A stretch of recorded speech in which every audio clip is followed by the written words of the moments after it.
โอเคทุกคนทักทายสบายดีเด้อมื้อนี้จะมาเทรดให้เบิ่งรวมทั้งวิธีเทรดการเดินเงินหลายคนทักเข้ามาถามว่าข้าพเจ้าเทรดแบบใดสร้างกำไรแบบใดในตลาดที่เป็นการเทรด binary option หรือว่าการเก็งกำไรในระยะสั้นก็คือสิ่งที่ข้าพเจ้าเทรดอยู่ก็คือโบรกเกอร์หรือว่าเว็บไซต์ที่ข้าพเจ้าเทรดอยู่แม่น FT Trading เด้อทุกคนเด้อทีเนี้ยในส่วนของที่เฮาจะเป็นการเทรด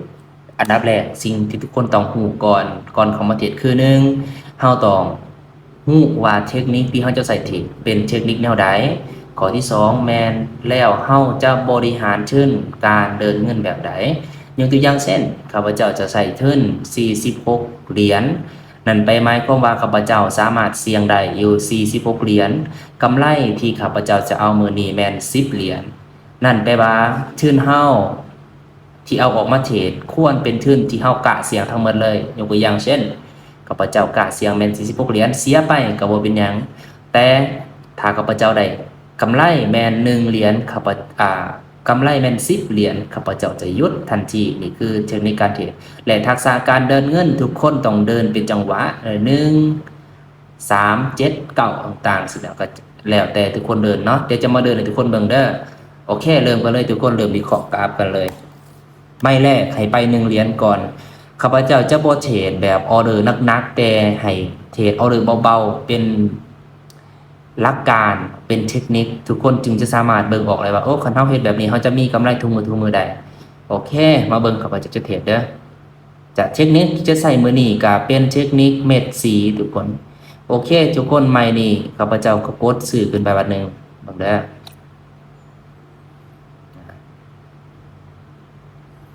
เนื่องจากกดซื้อเนื่องจากมันเป็นออเดอร์ปิดท้ายครับพระเจ้าคิดว่า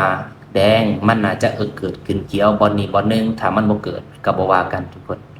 โอเคเป็นไรบ่โอเคน่าจะเป็นเขียวได้ยากเติบคันเฮาพลาดมานี่แม่นเฮาจะไป2เด้อทุกคนเด้อถ้ามันบ่พลาดแม่นเฮาจะไป1คือเก่าโอเคเป็นแดงบ่หรือเขียวโอเคขึ้นเขียวอันนี้คือเฮาได้มาแล้ว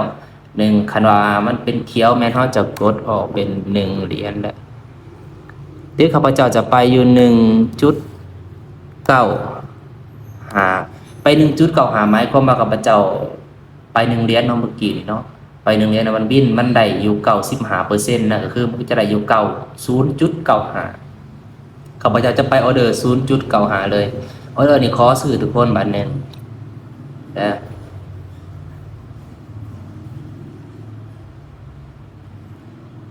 ถ้าผ่านแม่นเฮาจะไป2เลยทุกคนเพราะว่าเฮาผ่าน1เหรียญได้บ่ได้ผ่าน10บ่ได้ผ่าน1.95โอเคครับเพราะว่าสามารถเฮาผ่าน1เหรียญฉะนั้นไม่เฮาจะไป2คันผ่านแบบนี้เด้อเบิ่งนำกัน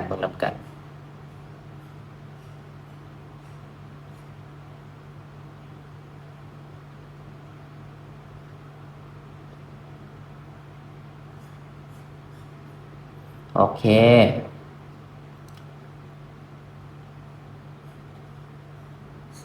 โอเคทุกคนไม่นี่ข้าพเจ้าขอกดไปที่ออเดอร์กดขายต่อเลยคนเลือกขายเด้อข้าพเจ้าคิดว่าตลาดมันจะลงมาลักษณะนี้เนาะเราวิ่งขึ้นแล้วมันจะสัตว์ลงมาตืมมาเบิ่งกันเนาะมันจะกลับโตมันจะลงได้บ่แค่นั้นเอง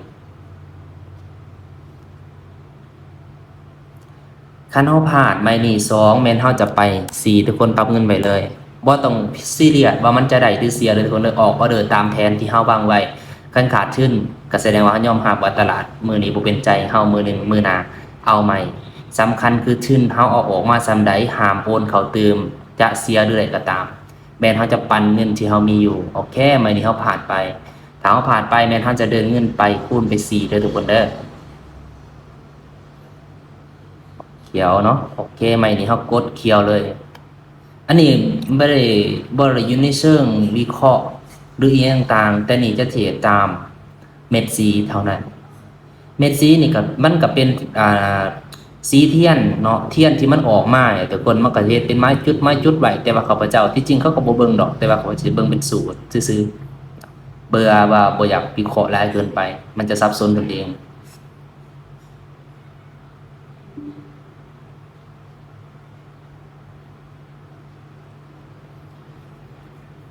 คนใดที่อยากเข้ามาเทรดมาหยังก็อยากให้ศึกษาให้ดีเด้อทุกคนเด้อเพราะว่าสินหาเงินกับพวกนี้แม่นค่อนข้างที่จะมีความเสี่ยงถ้าการเทรดมันมีความเสี่ยงอยู่แล้วแต่มันจะเสี่ยงหนักขึ้นไปตื่มอีกถ้าทุกคนบ่เรียนรู้อีหยังเลยแบบสิมาเทรดแล้วมีกำไรนะครับว่าเจ้าว่ามันทุกคนเห็นแก่โตวเกินไปโดยที่บ่ลงทุนความรู้อีหยังเลยหั้นน่ะเนาะโอเคเมื่อได้กำไรมาแม่นเฮาจะไปอันนี้คือเฮาได้กำไรมาแม่นบ่เฮาจะไป1จุดกันเด้อ1.8เนาะที่มันเกิดขึ้นอยู่โอเค1.8โอเคไม่นี่ออกเขียวแม่นเฮาจะเขียวตามเด้อทุกคนเด้อกดเขียวไปวิดีโอนี่น่าสิยาวแน่เพราะว่าข้าพเจ้าเทรดเบาๆค่อนข้างที่จะยาวแต่ว่าสิพยายามบ่ให้มันฮอด5นาที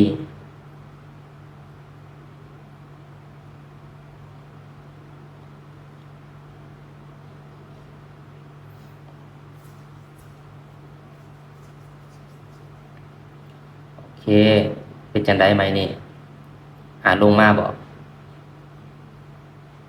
ไม่นี่แม่นเฮากดซื้อขึ้นไปเด้อทุกคนเด้อเบิ่งมันจะลงเป็นสีแดงบ่โอเควินเนาะทุกคนเนาะไปยอดของเฮามันต้องได้อยู่56เหรียญเด้อทุกคนเด้อตอนนี้เฮาได้กำไรมาอยู่2จุดปลาย2จุดปลายเดี๋ยวเบิ่งออเดอร์ต่อไปมันเป็นแดงกดเขียวต่อเด้อทุกคนเด้อเขาจะไปออเดอร์นี่แม่น2เหรียญเอากำไรไปเบิดเลย2จุด5เนาะ2.5ตัวนี้กดเขียวทุกคน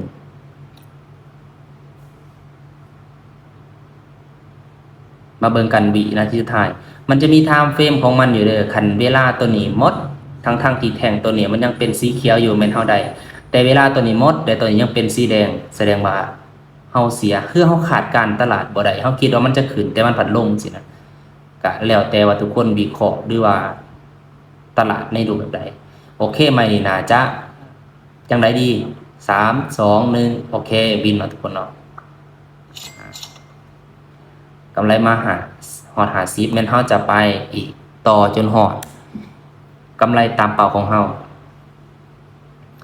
โอเคแจ้งให้คอนเฟิร์มข้าพเจ้าบ่ค่อยมั่นใจปานใดในจังหวะแท่งเทียนตัวนี้เนาะข้าพเจ้าจะไปแค่1เหรียญเด้อบ่มั่นใจเนื่องจากว่า1มันมีโซนเนาะมันมีโซนตัวนี้2 3 4โซนเนาะข้าพเจ้าคิดว่ามันบ่น่าจะขึ้นได้ไหมนี่กดขายโอเคทันเนาะ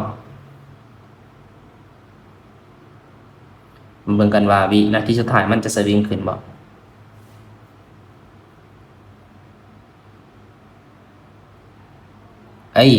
ขึ้นได้บ่คันเฮาพลาดแม่นเฮาจะไป2เลยทุกคนตามแพทเทิร์นที่เฮาร่วมกันน่าจะบ่มีปัญหาโอเคจัดไป11ใบนี้เฮาจะไปอยู่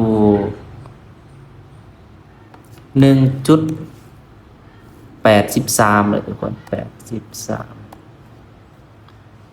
ก็คือชื่นบวกกำไรก็คือกำไรบวกกำไรไปต่อโอเคไม่ดีคอนเฟิร์มบ่ออกแดงเขาจะตามแดงเลยทุกคนเด้อกดแดง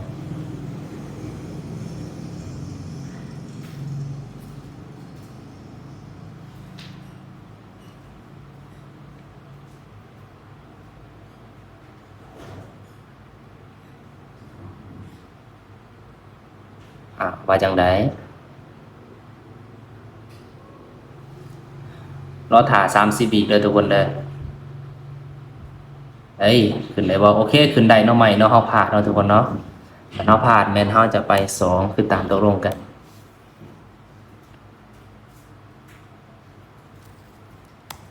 เมื่อตัวนี้ออกเขียวแม่นเฮาจะตามเขียวเลยทุกคนเด้อเมื่อกี้นี่เฮาไป1จุดไปเสียแม่นเฮาจะไป2บวกกำไรอีก2มันจะเป็น4เฮาจะไป4เลยไม่นี่คอนเฟิร์มว่าซื้อแม่นเฮาจะกดซื้อขึ้นไปใหม่นึงโอเค